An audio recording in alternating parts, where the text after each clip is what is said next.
At one of the most prestigious universities in the country, Dr. Evelyn Caldwell's advanced calculus class was widely recognized for its rigor.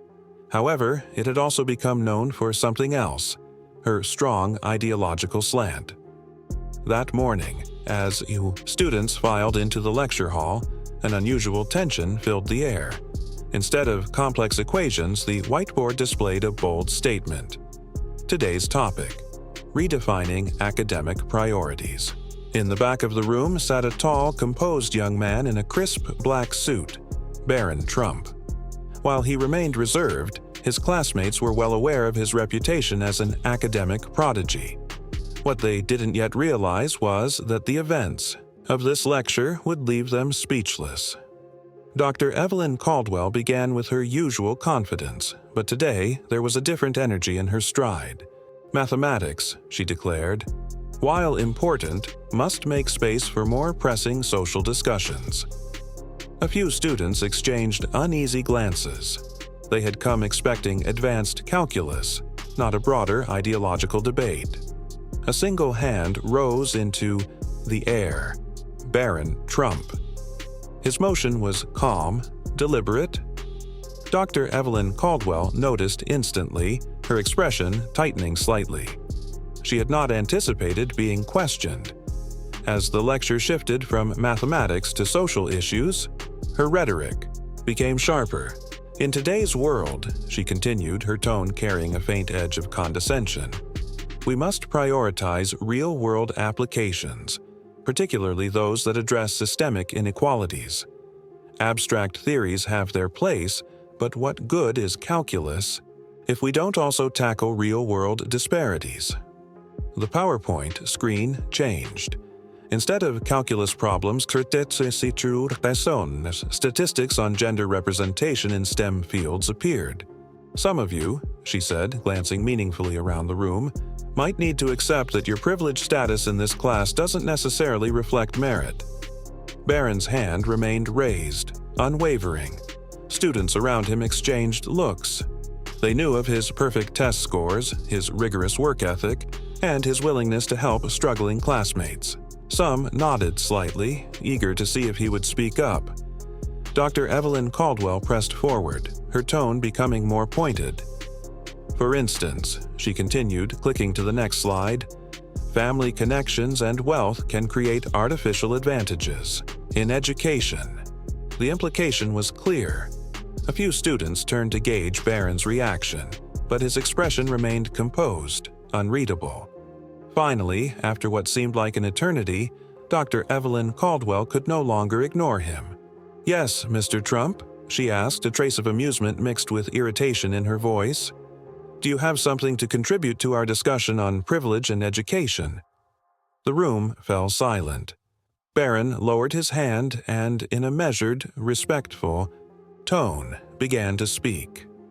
"Dr. Evelyn Caldwell, I believe that calculus is fundamental to both theoretical and applied sciences. Many of us chose this class to deepen our understanding of mathematics." He paused, his voice steady. Wouldn't shifting focus away from the core curriculum disadvantage all students, regardless of background? A murmur rippled through the lecture hall.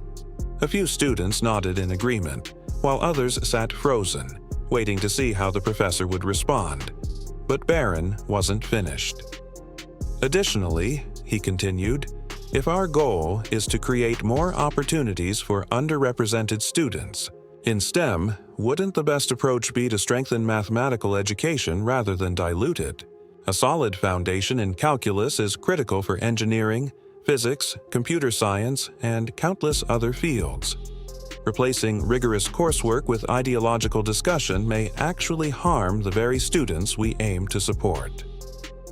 Dr. Evelyn Caldwell blinked.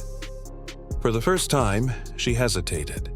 The confidence she had exuded just moments before seemed momentarily disrupted. She had expected resistance, perhaps, but not a challenge as logically structured and calmly delivered as this. Before she could respond, another student spoke up. "He's got a point," someone muttered from the front row. Another voice chimed in. I signed up for this class to learn advanced calculus. If I wanted a debate on social policies, I would have taken a philosophy course." A shift was occurring in the room. What had started as an attempt to steer the conversation toward ideological concerns was now unraveling into a broader critique of academic priorities. Dr. Evelyn Caldwell's authority was being challenged, not through hostility, but through reason. She exhaled sharply, adjusting her posture. "I see," she said finally, though her voice lacked the firmness it had held earlier. "Well, Mr. Trump, since you seem so eager to engage with calculus, perhaps you'd like to solve the problem I had planned for today." She quickly scrawled a complex equation on the board, clearly meant to stump even the brightest students.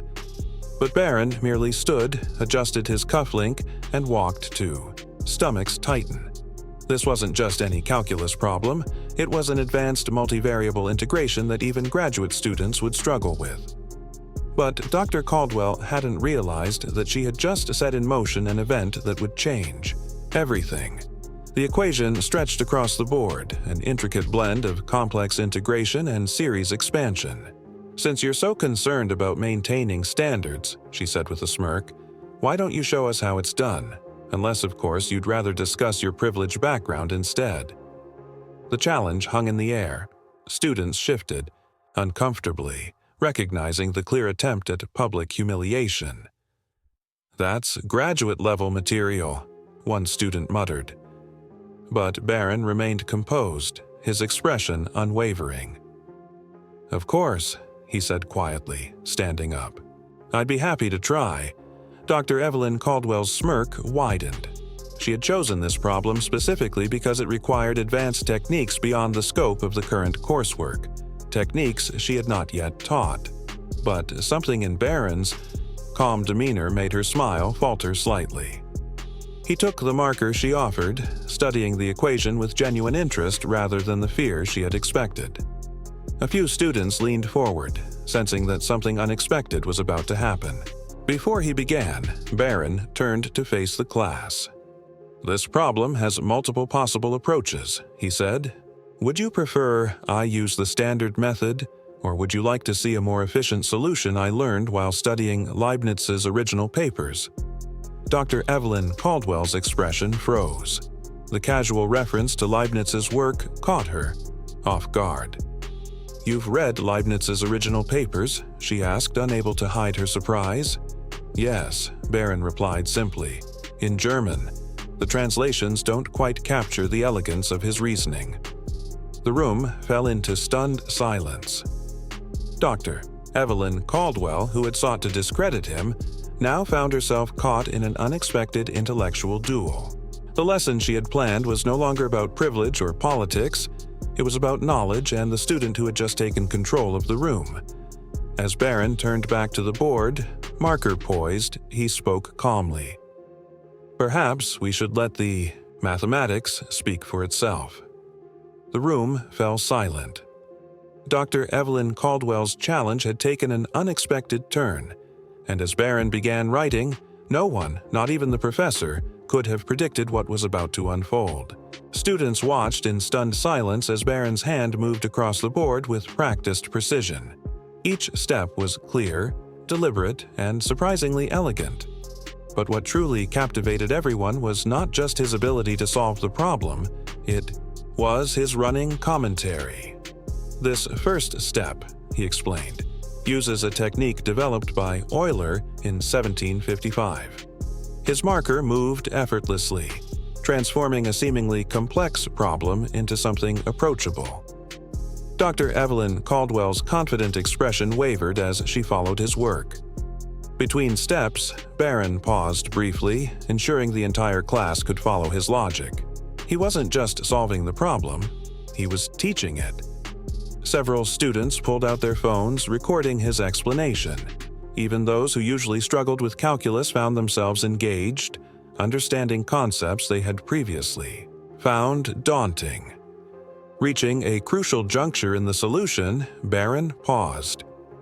"We have two paths forward," he said, turning to Dr. Evelyn Caldwell. The traditional method would take another full board, but there's a more elegant approach using Leibniz's original insights. Which would you prefer to see, Professor?" Dr. Evelyn Caldwell stood frozen. The earlier smugness in her demeanor had completely evaporated. This wasn't just a question of mathematical preference. It was a subtle, yet undeniable reminder of the depth of knowledge she had tried to dismiss. She opened her mouth to respond, but before she could, something unexpected happened. A hand shot up from the middle of the class. "Could we see both?" asked Sarah Chen, one of the quieter students. "This is actually helping me understand the chapter we covered last week better." Barron smiled warmly at Sarah, then turned back to Dr. Evelyn Caldwell. The professor's response would reveal more than just her stance on teaching methods. It would show whether she could recognize a moment of true academic learning, one that transcended personal biases. Just as Dr. Evelyn Caldwell was about to respond, the classroom door burst open. Dean Richardson, a known ally of Dr. Evelyn Caldwell's educational approach, strode in. "Linda," he announced, "we need you for an emergency faculty meeting about the new curriculum changes." The timing couldn't have been worse, or perhaps, for Dr. Caldwell, better. "We'll have to continue this demonstration another time," she said, attempting to regain control of the situation. "Before C," a voice rang out from the back of the classroom. It was Michael Chen, a scholarship student who rarely spoke up. "That we should learn less math because of someone's political agenda?" Other students began standing up. "I came here to learn calculus," another called out, "not to be lectured about my supposed privileges." Dr. Evelyn Caldwell's carefully controlled classroom environment was unraveling. But instead of letting her face further humiliation, Barron did something remarkable. "Professor," he said, loud enough to quiet the growing dissent, "your mathematical knowledge is extensive. I've learned a lot from your technical lectures. Perhaps we could focus on that. I'd be happy to assist other students after class, combining your theoretical expertise with practical problem solving." The offer hung in the air, shifting the energy in the room. It was not a victory lap, but an invitation to move forward, one that Dr. Evelyn Caldwell could either accept or reject. The decision was hers alone to make. The air in the room was heavy, with possibility. The dean watched intently, realizing the situation could either spiral into a public relations disaster or evolve into an unprecedented educational breakthrough. Dr. Evelyn Caldwell turned to Barron, then to her students, really seeing them for the first time. What she saw reflected in their eyes forced her to make a decision that would change everything. Her voice was barely above a whisper when she finally spoke. She hesitated, then squared her shoulders. "I've made a terrible mistake." Phew, admission seemed to weigh on her, but something in her demeanor shifted. "For years, I have focused so much on fighting perceived privilege that I became what I claimed to oppose, someone who judges based on assumptions rather than merit." She turned to Barron. "You didn't just solve that equation. You taught me something about true leadership." The dean stepped forward, sensing an opportunity. Perhaps this could serve as a model for other departments. Before he could spin the moment into an administrative win, chaos erupted outside the classroom. A crowd had gathered in the hallway, students from other classes who had seen viral videos being posted in real time. Some held hastily made signs on notebook paper that read, "Teach math, not politics," and "Merit over bias." The situation threatened to spiral out of control. But once again, Barron stepped up. Walking to the door, he addressed the growing crowd, his voice steady and commanding. "If you're here because you want to learn," he called out, "then come in. There's plenty of room." Students flooded into the room, filling every available space. Dr. Evelyn Caldwell watched in amazement as Barron turned back to the board, marker in hand. "Now," he said, "who wants to learn about practical applications of calculus in real-world problem solving?" What followed in that classroom over the next hour would become university legend. But the real story wasn't about equations or academic disputes. It was about transformation. The tale of what happened in Dr. Evelyn Caldwell's calculus class spread like wildfire across campus, but not in the way anyone had anticipated. Instead of becoming a symbol of conflict and humiliation, it transformed into something far greater. In the weeks that followed, attendance in advanced calculus tripled. Students weren't just coming to learn math, they were coming to witness a remarkable partnership unfold. Humbled by her experience, Dr. Evelyn Caldwell returned to her passion for mathematics. True to his word, Barron began hosting study sessions that bridged the gap between theoretical knowledge and practical application. But the most unexpected change wasn't in the curriculum. It was in the culture. The class became known as a space where questions were welcomed, where merit truly mattered, and where learning transcended political divisions. Students who had once felt intimidated by both the subject and the classroom environment now found themselves thriving. One afternoon, as Barron was helping a struggling student master a difficult concept, Dr. Evelyn Caldwell approached him. "You know," she said quietly, "you could have ruined my career that day. Instead, you helped save it." She paused before adding, "Your father would be proud." Barron's response reflected wisdom far beyond his years. The goal was never to tear anyone down, Professor. It was to lift everyone up.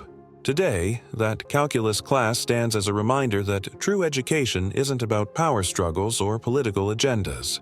It's about the pursuit of knowledge, the courage to stand up for what's right, and the wisdom to do so with grace. And Barron Trump? He still sits in the back of the class, still helps struggling students, and still believes that the greatest privilege of all is the opportunity to learn and to help others do the same.